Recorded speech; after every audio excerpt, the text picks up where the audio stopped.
Il existe d'après moi 4 types de courses de Formule 1 à vivre en tant que spectateur. Dans la première catégorie, on rangera les courses d'anthologie, qui ont marqué de leur empreinte l'histoire de la Formule 1. Donington 93 pour Magic Senna, Interlagos 2008 pour un final rocambolesque, ou encore Hockenheim 2019 pour ses rebondissements. Dans une deuxième catégorie, on classera les bonnes courses, qui proposent un spectacle intéressant, voire de bonne facture, mais sans plus. Les Grands Prix de Bahreïn et d'Espagne cette année, par exemple, peuvent tout à fait rentrer dans ce créneau. Puis, en descendant de plusieurs crans, l'on finit par rencontrer la troisième catégorie, celle des courses ennuyantes, qui confirment des tendances de fond et dont les scénarios sont prévisibles. Ceux qui ont suivi les ères de domination de Mercedes, Red Bull et Ferrari au cours des 20 dernières années auront pléthore d'exemples en tête. Mais puisqu'on peut toujours descendre, il existe une dernière catégorie, j'ai nommé les courses inutiles, qui n'apportent aucune valeur ajoutée et qui, malgré un potentiel intéressant sur le papier, s'automutilent parce que le sport lui-même les plombe. Et pour vous donner un petit indice, le Grand Prix du Canada n'a été ni anthologique, ni bon, ni même ennuyant. Et voyons pourquoi.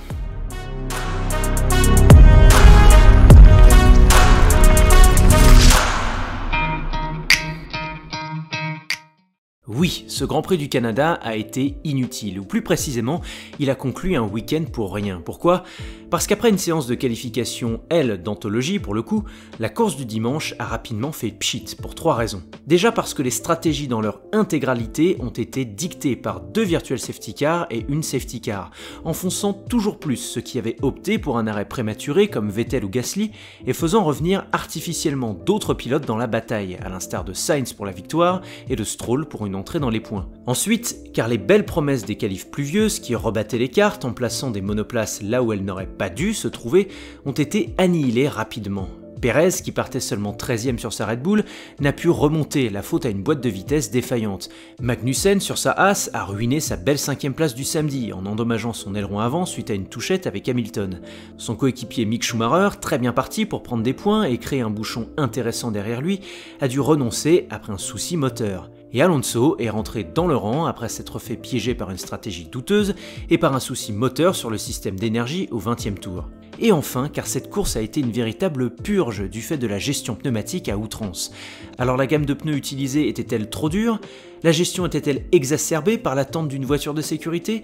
Rien n'est moins sûr. Toujours est-il que de voir Leclerc buter sur Ocon, ou encore Stroll, Zhou, Tsunoda et Ricciardo se suivre à la queue leu pendant 30 tours, relevait presque du supplice. Et c'est justement la crainte qu'on pouvait avoir avec cette nouvelle réglementation, qu'on mise trop sur la fin du dirty air et pas assez sur le facteur pneumatique qui, et on ne cessera jamais de le répéter, annihile au moins autant le spectacle que les perturbations aérodynamiques le font. Alors y a-t-il seulement des enseignements à tirer de ce vide ? Oui, quand même. Entre autres, Max Verstappen a été trop fort, quel que soit le jour, quelle que soit la séance et quelle que soit la météo. La performance du Néerlandais peut paraître anecdotique, tant on pressentait que ce week-end québécois était sien. Mais elle doit tout de même être célébrée, car à 2 reprises, Max n'a pas pu bénéficier de la pleine supériorité de sa machine. D'abord, lors d'une qualif pluvieuse qui faisait la belle part au pilote, il a tenu son rang pour signer sa 15e pole. Et en course, après le retrait de la safety car, il a une fois de plus fait preuve d'un calme olympien en vue de contenir un Carlos Sainz en gomme dure bien plus fraîche. Avec cette 26e victoire qu'il intègre encore un peu plus au panthéon de la Formule 1, Max réalise encore une belle opération au championnat en précédant Charles Leclerc de 49 points. Mais au soir de Montréal, il devra se méfier encore et toujours de la fiabilité trop frêle de sa machine qui a frappé, cette fois-ci, Checo Pérez. Derrière, le premier dauphin du Grand Prix se sera montré à la hauteur de l'enjeu, à savoir limiter la casse pour Ferrari lorsque le fer de lance Charles Leclerc ne peut défendre ses chances à la régulière. Carlos Sainz, en ce sens, n'avait simplement pas le droit de terminer moins bien que P2, et dans les faits, il s'est même permis de pressuriser Max en fin de course pour empocher sa première victoire. Ce week-end a donc été important pour Sainz, pour sa confiance et celle que son équipe lui accorde. Mais il a également montré les limites du pilote, qui dans des positions d'attaque ne semble pas disposer du brin de folie d'un Charles Leclerc qui, en remontant de la 19e à la 5e place, nous a gratifié de manœuvres de dépassement superbes à l'épingle sur les 2 Alpines. La limitation de casse est d'ailleurs à mettre au crédit du Monégasque qui réalise une course solide, mais ne doit pas faire oublier qu'elle accentue tout de même le décrochage au classement pilote. Et pire que tout, dans ce contexte, la Scuderia Ferrari semble encore avoir été un boulet. En témoigne un nouvel arrêt au stand temps désastreux de 5,4 secondes qui le renvoie dans le trafic qu'il voulait précisément éviter. Alors aurait-il pu viser une meilleure place sans cela? Probablement pas. Mais la question n'est pas là. C'est au contraire les relents d'amateurisme de la Scuderia dans son ensemble qu'il faut interroger. Les malheurs de Charles Leclerc ont ainsi profité aux deux Mercedes, qui terminent une fois encore 3e et 4e, mais cette fois-ci pas dans le même ordre. Alors Lewis Hamilton a retrouvé le sourire au soir du Grand Prix, mais ne doit pas faire fi du fait que son podium est en grande partie dû au pari manqué de son équipier en qualif, qui avait tenté le tout pour le tout en pneus secs sur piste séchante. Sans cette tentative, Lewis demeurait 2 ou 3 dixièmes plus lent que son jeune voisin de garage. Mais peu importe, pour Mercedes, le week-end est plus que satisfaisant, non seulement de par le résultat brut, mais également de par le rythme, bien plus convaincant sur ce tracé qu'espéré lors des essais libres. Et dans le milieu de peloton, une restructuration est peut-être en cours.